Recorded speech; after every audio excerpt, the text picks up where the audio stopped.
Bengaluru Chinnaswamy stadium దగ్గర తొక్కిసలాట ఘటనలో ముగ్గురు పోలీసు ఉన్నతాధికారులపై ప్రభుత్వం వేటు వేసింది. బెంగళూరు పోలీస్ కమిషనర్ బి దయానందను సస్పెండ్ చేసి additional police commissioner Vikas Kumar, deputy police commissioner Shekhar పైన వేటు వేసింది. ఇక Cubbon park assistant police commissioner C Balakrishna, Cubbon park CI AK Girish లను సస్పెండ్ చేసింది. ఈ కేసును సిఐడికి ఇవ్వాలని సీఎం సిద్ధారామయ్య నేతృత్వంలో జరిగిన కేబినెట్ సమావేశం నిర్ణయించింది.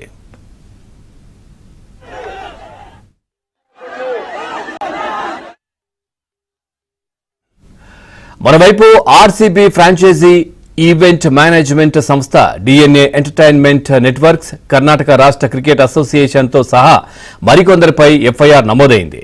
సెక్షన్ 105 సహా 5 సెక్షన్ల కింద పోలీసులు కేసు నమోదు చేశారు.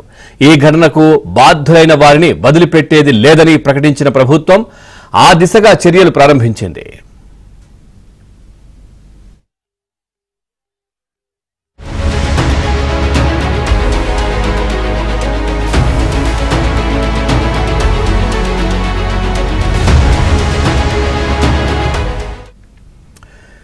తొక్కిసలాట ఘటనకు కర్ణాటక హైకోర్టు ధర్మాసనం సుమోటోగా స్వీకరించింది. హైకోర్టు చీఫ్ జస్టిస్ వి కామేశ్వరరావు, జస్టిస్ సిఎం జోషిల ద్విసభ్య ధర్మాసనం విచారణ జరిగింది.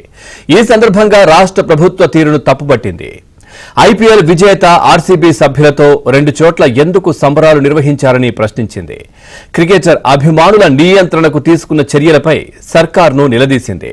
విచారణను ఈ నెల 10వ తేదీకి వాయిదా వేస్తూ సమగ్ర నివేదిక ఇవ్వాలని ప్రభుత్వానికి కర్ణాటక హైకోర్టు నోటీసులు జారీ చేసింది.